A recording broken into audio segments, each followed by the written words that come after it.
There are certain moments that divide your life in two before you knew the truth and after you couldn't unsee it. For me, that moment came on a humid Tuesday afternoon, buried in a text from my mother that simply read, "Family meeting, Saturday, 3 p.m. at the house. It's important." No explanation, no warmth, just a command, just like always. I wish I could tell you I was surprised. But when you've spent your entire life being the designated fixer, the dependable daughter, the one who never complains, you learn that important is usually code for your brothers in trouble again. This wasn't new. This wasn't unexpected. What was new was me. I wasn't the same girl who used to flinch every time my parents asked for just a little help.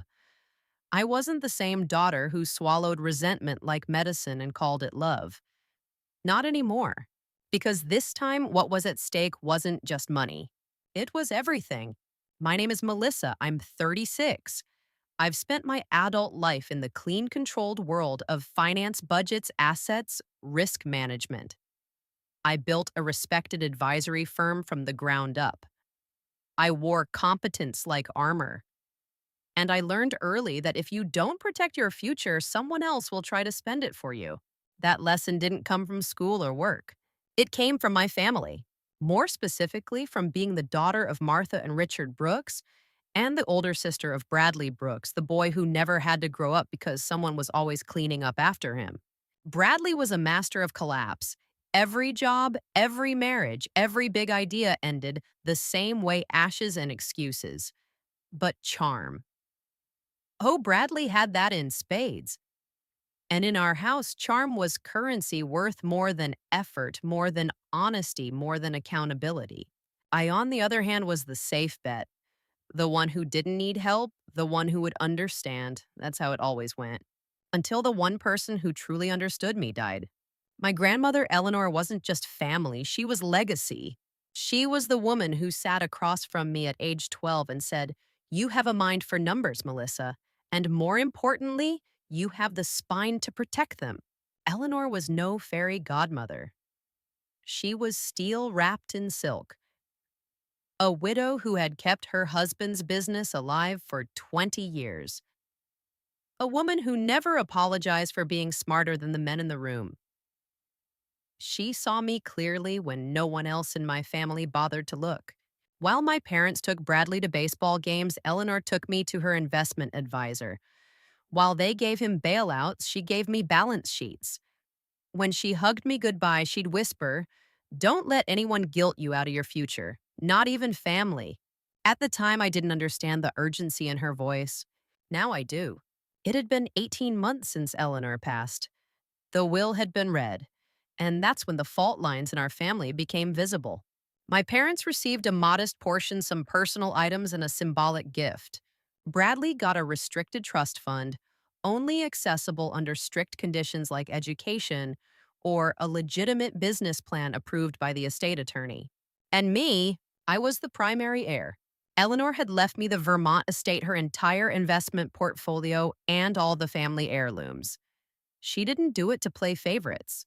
She did it because she trusted me to honor her legacy. She had said it plainly in her final weeks. "They'll come for it, Melissa. Not with gratitude, but with guilt. Be ready." I had nodded, holding her frail hand, not realizing how right she would be. Now, months later, here it was. The important family meeting. I could feel it coming like a storm. So I prepared. I pulled out every file Eleanor had shared with me. I combed through account activity. I called the estate attorney, Calvin, and had a quiet, strategic conversation. And then I made the most important call of all, to Diana Roberts, a trust attorney who didn't just play defense. She played chess. We moved fast. In 72 hours, I had secured everything. The Vermont house deeded to an irrevocable trust. The investments transferred under new accounts. The heirlooms retrieved and cataloged. It was legal, it was final, and it was untouchable. I didn't do it to be cruel. I did it because they had already begun the quiet theft emails asking about equal distribution whispers about what grandma would have wanted, phone calls trying to access accounts that didn't belong to them. They were hoping I'd blink first. They didn't know I was already gone. Saturday came.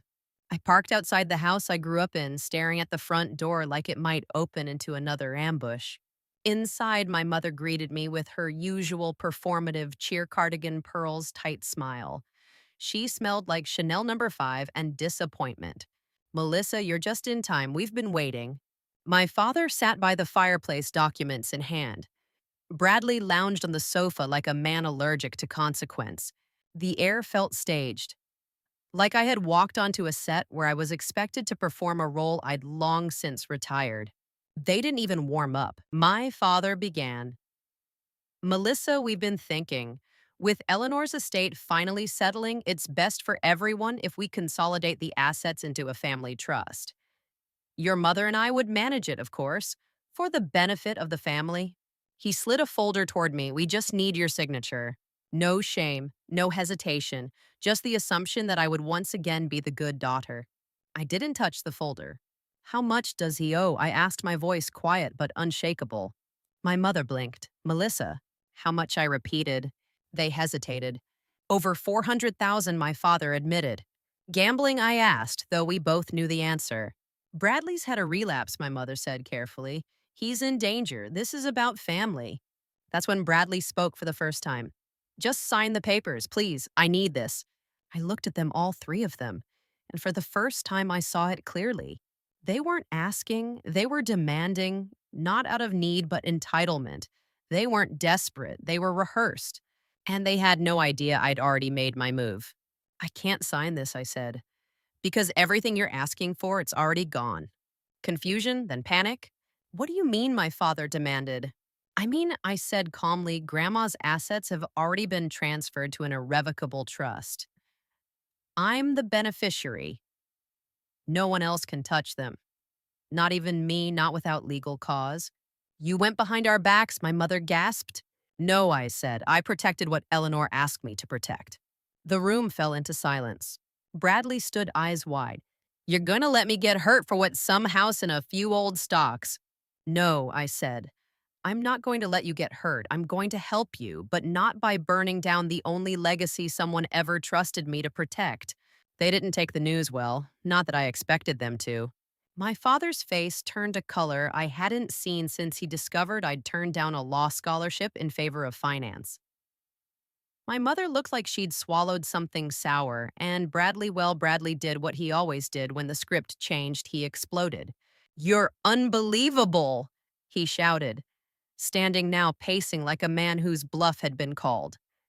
Do you have any idea what you've just done? You're going to let me get hurt over money. I stayed seated because what I had to say didn't require height, it required clarity. I'm not letting anything happen to you, I said quietly. But I'm also not funding your self-destruction anymore. He laughed bitterly. Easy for you to say. You've always had everything handed to you. That was when something inside me cracked, not from anger, but from disbelief. He really believed that. Bradley, who'd been bailed out more times than I could count, Bradley, who had burned through businesses, marriages, second chances, Bradley, who had never paid a price for anything he'd done. He truly believed I was the lucky one. You think I had it easy? I said, my voice steadier than I felt. I worked through college. I built my business from nothing. I stayed up with Grandma when she was dying. Where were you, Bradley? Where were you when she was slipping away asking for family? That silenced him for a moment. Then my father stepped in. Enough, he barked. We didn't come here to dredge up ancient history. We came here to solve a problem. A family problem. I turned to him. And when has this family ever solved anything that didn't involve me sacrificing something to do it? He didn't answer because he couldn't. My mother tried a new angle. Melissa, she said, her voice soft, pleading. I know this is difficult, but this is life and death. Your brother's in trouble with people who don't send polite reminders. They're dangerous. We're scared. There it was, the guilt play, the oldest card in the deck. And part of me, a small trembling part, still responded. Because I didn't want Bradley hurt. I didn't want my parents broke. I didn't want to be the villain. But another part, the stronger part, knew that giving in would solve nothing. It never had. It only delayed the inevitable crash and guaranteed I'd be the one crawling through the debris afterward. So I took a breath, stood slowly, and said the words I had never dared say before. This ends now. The ride home was quiet. I didn't cry. I didn't scream. I didn't even listen to music. I just drove window down, letting the night air carry the tension out of my lungs. By the time I reached my condo, the sky had turned navy, and my phone had already buzzed 7 times with calls and texts from my parents, from Bradley, even from a number I didn't recognize. I didn't answer any of them. Instead, I pulled out my laptop, logged into my encrypted files, and opened everything I had gathered in the last 48 hours: bank statements, trust documents, estate projections. And then I sent one message to Diana. They're going to escalate. Be ready. She replied almost instantly, already drafting a response. They have no case, but they may try to make your life difficult. That was the thing about people who rely on guilt. When it stops working, they don't self reflect, they retaliate. The next morning, I got the call I didn't expect. Melissa. A voice I hadn't heard in 15 years, warm, familiar, hesitant. Uncle Thomas. Yeah, it's me. I hope this isn't too strange. But Calvin gave me your number. He thought you might need some context. Context? For what? Mind if I buy you a coffee? He asked. There's something you deserve to know about your parents. And Bradley. We met at a small cafe on the edge of downtown, the kind of place where the staff knew your order by heart, and the booth still had cracked leather that smelled like nostalgia. Thomas looked older, tired, but kind. You look just like your grandmother, he said, smiling. She'd be proud of you. I'm proud of you. I didn't know what to say to that, so I said nothing, just listened. He leaned forward. I'm going to tell you something your parents never wanted you to know, he said. Not because it's shocking, but because it's messy. And they hate messy. I nodded. He continued, your father's been covering for Bradley a lot longer than you think. This didn't start with a trust fund. It started in college, gambling again. He owed a bookie 5 figures before he was 21. Your parents drained their emergency fund and then their retirement accounts. And when that wasn't enough, they started borrowing. That explained the second mortgage I'd seen in the records. And when Bradley spiraled again 5 years ago, he said they sold part of your grandfather's coin collection, the one Eleanor had promised to split between you. My stomach turned. I remember that collection. I remembered how Grandpa had let me hold one of the old gold eagles and told me it would be mine one day. And now it was gone. Disappeared behind closed doors. Cashed out in the name of family. Thomas saw my expression. I tried to stop them, he said, but your father was too proud. Your mother too desperate. They thought this inheritance would fix everything, clean the slate. They were wrong, I said. He nodded, but you weren't. That night, I called another meeting, my terms, my space, and this time I invited 2 new people, Calvin and Diana. When my parents arrived at my condo the next evening, they looked wary. Bradley looked worse, sunken eyes, jittery hands too thin. This wasn't just a bad month, when this was rock bottom in slow motion. Before we begin, I said, gesturing to the living room, there's something you all need to understand. This is not a negotiation. This is an intervention. My mother opened her mouth, but Diana raised a hand. Mrs. Brooks, she said calmly, please allow Melissa to speak. That was the moment everything shifted. The moment they realized the power dynamic had changed. I laid it out clearly. The trust was permanent. The assets were protected. The heirlooms were inventoried, documented, and legally shielded. I'm not here to gloat, I said. I'm here to offer a solution, a real one. They were silent. So I continued. Bradley, you need treatment. Not a bailout, not a new business. You need to get clean, for real. So I've found a residential program. You'll be enrolled by next week. He blinked, stunned. I'll pay for it, I added. Not from the trust, from my own savings. Then I turned to my parents. You've spent too long pretending this wasn't happening. That ends now. You're in debt. Your retirement is gone. Your house is mortgaged twice over. So we're going to restructure everything. And I'm going to help, but only if you agree to financial transparency and real boundaries. My father started to object, but my mother stopped him. She's right, she whispered. 3 words, but they carried decades of weight. Bradley spoke next. Why are you doing this? He asked. After everything, after what I said, I looked him in the eye. Because I still believe you can change, but I'm not going to rescue you from consequences. That's not love. That's just codependency with better PR. The next few hours were raw, difficult, but honest. We made a plan. Bradley would check into treatment. My parents would meet with a financial counselor. Diana would oversee the restructuring, and I would hold the line. The morning Bradley checked into treatment, the air was cold despite it being early spring.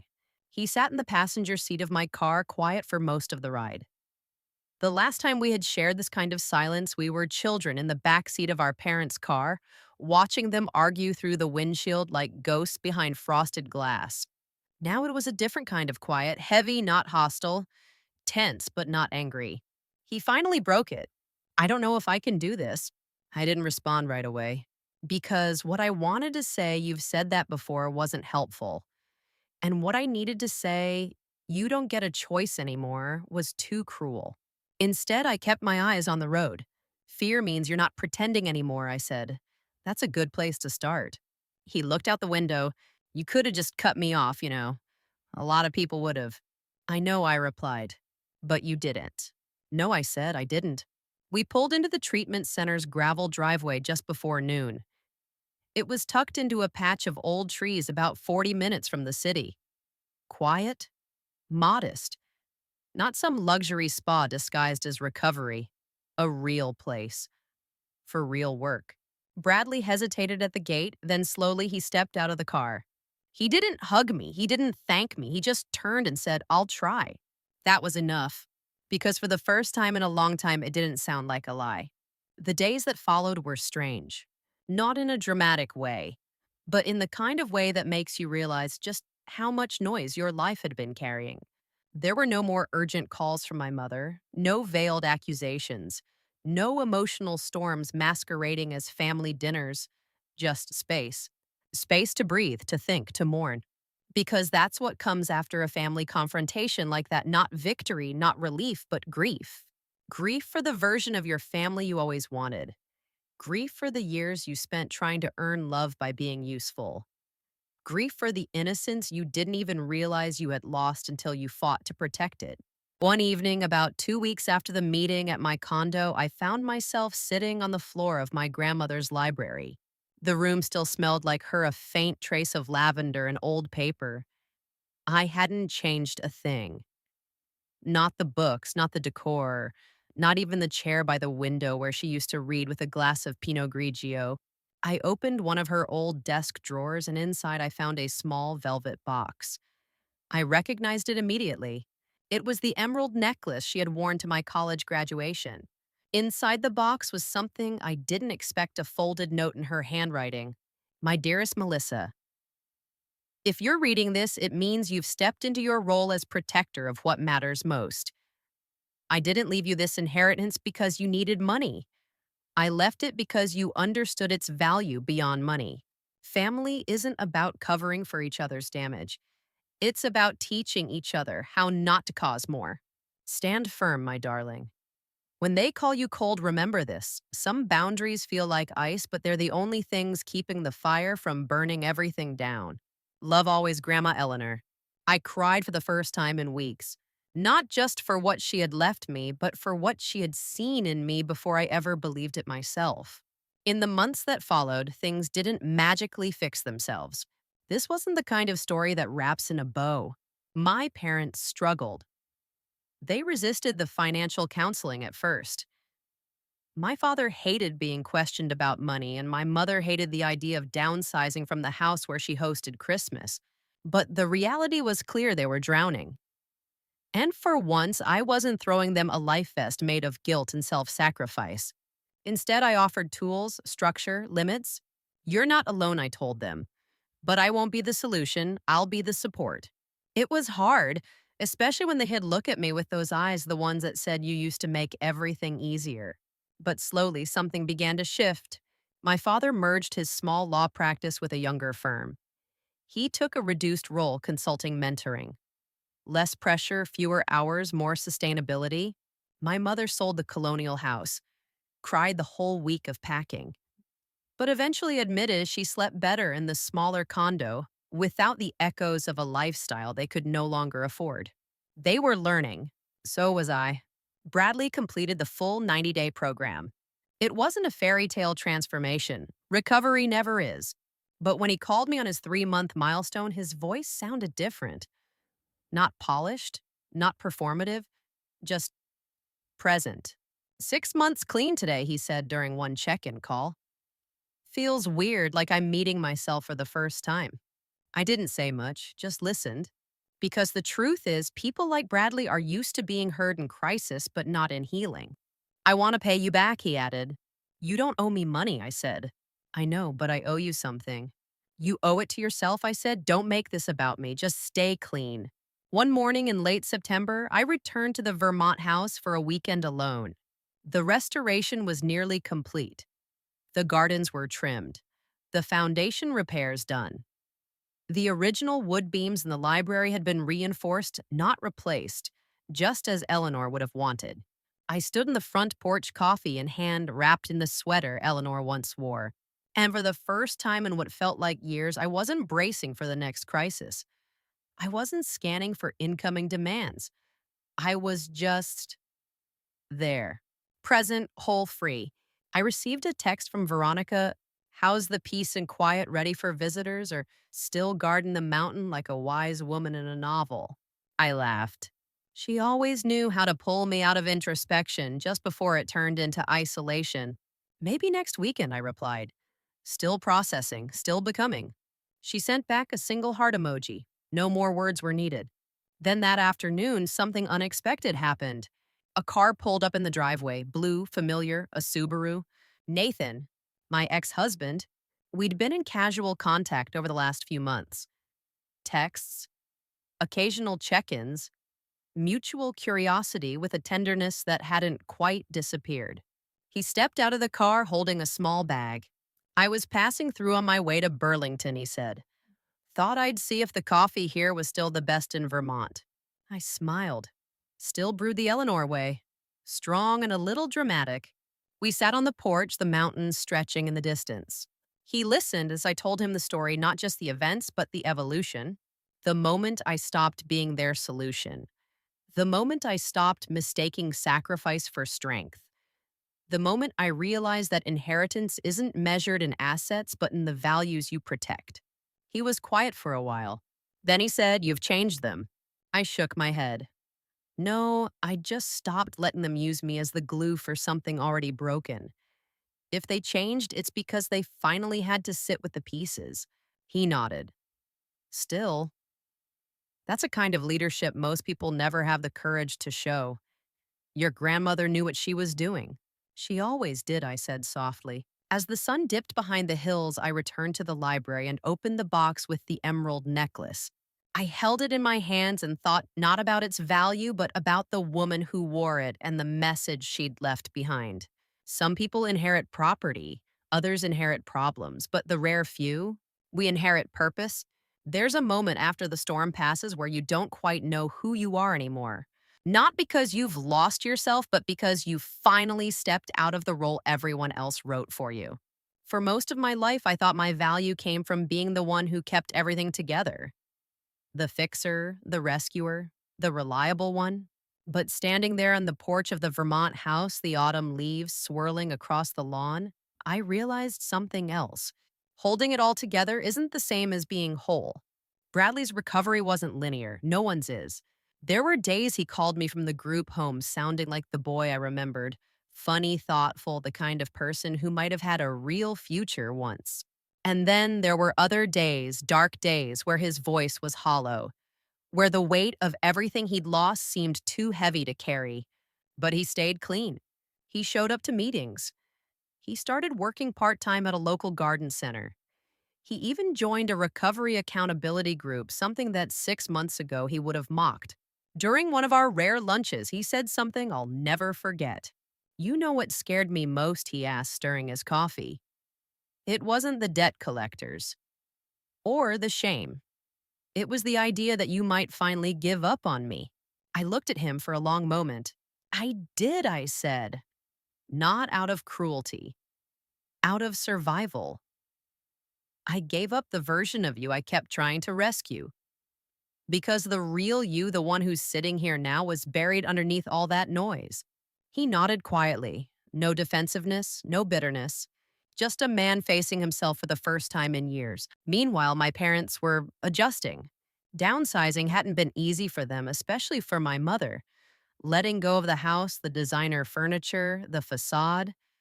That wasn't just about money, it was about identity. She had built a life around appearances. She didn't know how to build a life around truth. But slowly things changed. She joined a community volunteer group, started teaching financial literacy at a local women's center using some of the templates I had created years ago. My father found a rhythm in his new firm mentoring younger lawyers, finally letting go of the illusion that he needed to be the most important person in the room to matter. We weren't close exactly, but we weren't pretending anymore either. That in itself was a kind of healing. 6 months after the original confrontation, I invited everyone to the Vermont house. It wasn't a reunion, it wasn't a celebration. It was just dinner. Simple food, one long table. My parents, Bradley, Veronica, Nathan, Uncle Thomas. People who had seen me through the worst and those who had finally begun facing their own truths. We sat around the old wooden dining table Eleanor had refinished by hand 30 years earlier. The same table that hosted birthdays, grief, betrayal, and now maybe just maybe something new. No one brought up the trust or the inheritance or the fight. Instead, we talked about the restoration of the library, the garden that Bradley had helped replant. My mother even told a story about Eleanor's insistence on installing copper piping because it would outlast the family. We laughed. Not the fake kind. The kind that says we're still broken in places, but we're trying. Later that night, after everyone left, I stood in the library running my fingers across the shelves Eleanor once dusted every Sunday morning. I opened her journal again, one I hadn't had the courage to finish reading. On the final page, she had written, "There will come a day when you'll need to choose between keeping the peace and keeping your soul. When that day comes, let them call you selfish. Let them call you hard, but do not let them rewrite your story. You are not cruel for refusing to be consumed." And that's what it had all come down to. Not rebellion, not revenge, but the decision to stop being consumed. A week later, Bradley called me from outside his therapy group.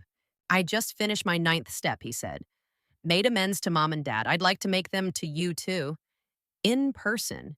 If you're ready." I paused, then said, "Come by the house this weekend. I'll be here." He arrived that Saturday just before sunset. He didn't come with flowers or gifts or some grand speech. He just walked in, sat across from me on the porch, and said, "I'm sorry for every time I treated your life like a safety net. I thought you were cold, but the truth is, I was afraid you were strong in a way I wasn't ready to be."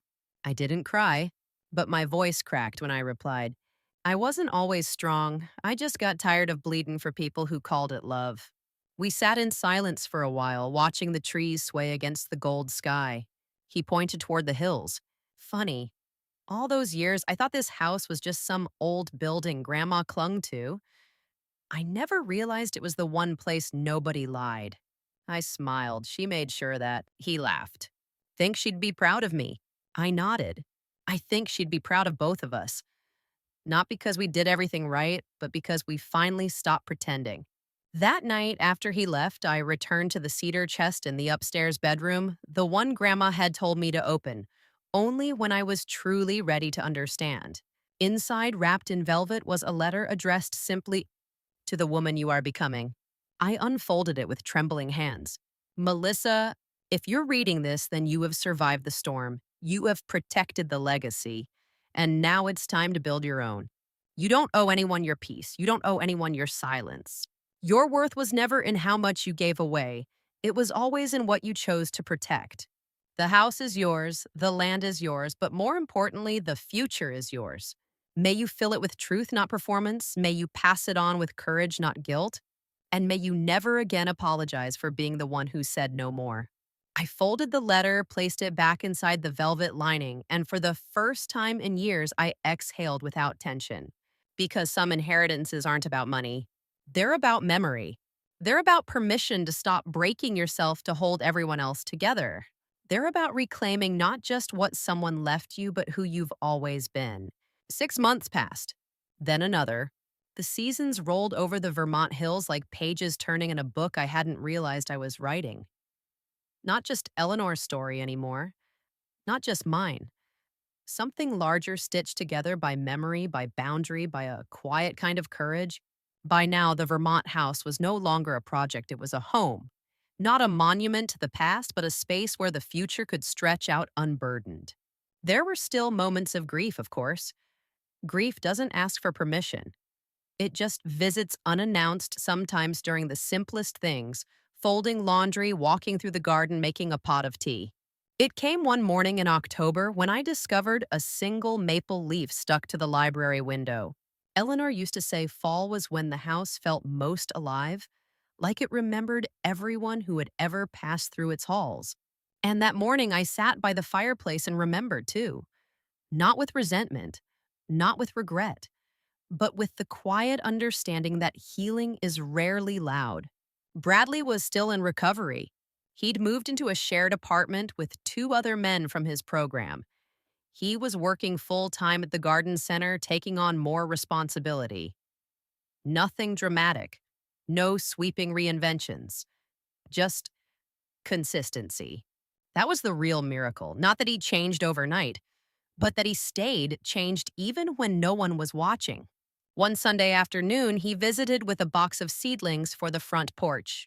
These will bloom in spring, he said, handing them to me, and they'll need care. No rescuing, just watering. I looked at him. He wasn't joking. He was speaking his own language of accountability. Got it, I said, smiling. No heroics, just hydration. He grinned a little shy. We planted them together in the fading light, our hands dusty with soil, neither of us pretending to be who we used to be. My parents were doing okay. They had adjusted to their new condo life. My mother was volunteering more. My father, still learning how to rest, had taken up woodworking in the garage. They still had their habits, their old ways of circling discomfort with control. But there was less resistance now, more openness. We didn't talk every day, but when we did, it felt honest. At Thanksgiving, my mother passed me a casserole dish and said, "You were right about all of it. I just didn't want to see it." She didn't say sorry. And I didn't ask her to, because sometimes an admission of truth is more powerful than an apology. Nathan visited again in late November. He had a speaking engagement at a tech conference nearby, and I offered the guest room without overthinking it. We had both changed. The emotional distance that once ended our marriage had closed not from longing, but from shared clarity. We no longer needed each other to fix anything. That made the connection feel simpler, realer. That night, we made dinner together like we used to. He chopped onions. I stirred the sauce. The radio played something soft in the background. When we sat down to eat, he raised his glass. To boundaries, he said. I raised mine back. To becoming, and yet the moment that truly closed the circle came in the most unexpected way. I was cleaning out Eleanor's attic, something I had put off for nearly a year. Dust coated everything, old linens, worn trunks, half-open boxes of letters. In the corner beneath a stack of hat boxes, I found something I'd never seen before. A flat wooden case locked. Inside was a folder marked simply, "If Melissa ever needs to know." It was her handwriting. My pulse slowed. Inside the folder, copies of account withdrawals made by my father years ago. A letter of intent she had written, naming me as the sole inheritor due to demonstrated stewardship and alignment with family values. And a final note, shorter than the others, but heavy with purpose. They may not understand your decisions now, but one day they will, or their children will. You are not here to fix them. You are here to end the pattern. I sat on the attic floor and read it twice. And then I folded it, placed it back in the envelope, and whispered, "Thank you, not just for the trust, but for the permission to stop trying to earn what I already was." The last chapter of this story isn't dramatic. It's not about revenge, or justice, or even triumph. It's about continuity. A few months after that, I began working with a nonprofit that offers financial education to women leaving abusive situations, not because I needed a new cause, but because it felt like the right legacy to continue Eleanor's legacy. I taught my first workshop in the small library of a community center that smelled like instant coffee and hope. When I spoke, I found myself saying something I hadn't rehearsed. The most dangerous lie we're told is that protecting yourself is selfish. It's not, it's survival. And from survival, you can begin to build something real. A woman in the back wiped her eyes. I felt Eleanor in the room. Spring arrived early in Vermont that year. The seedlings Bradley and I planted began to bloom. The house felt warmer somehow, lighter. One morning, I sat on the porch with my journal and wrote a single sentence. I used to think the inheritance was the money. Now I know it was the clarity. In the end, this wasn't a story about inheritance, not really. It was a story about love with conditions, about the price of being the responsible one, about the courage it takes to say, I will not abandon myself for anyone. And most of all, it was about choosing. Not choosing revenge, not choosing exile, but choosing the quiet, radical act of no longer playing a role in someone else's script. So, if you ever find yourself in the position I was in, if your family hands you a burden and calls it tradition or love, or just this once remember this, you are allowed to protect what's yours. You are allowed to say no. You are allowed to walk away from a legacy that asks you to bleed for it. And you are allowed to build one of your own, one made of truth, integrity, and the unshakable belief that your future is not up for negotiation.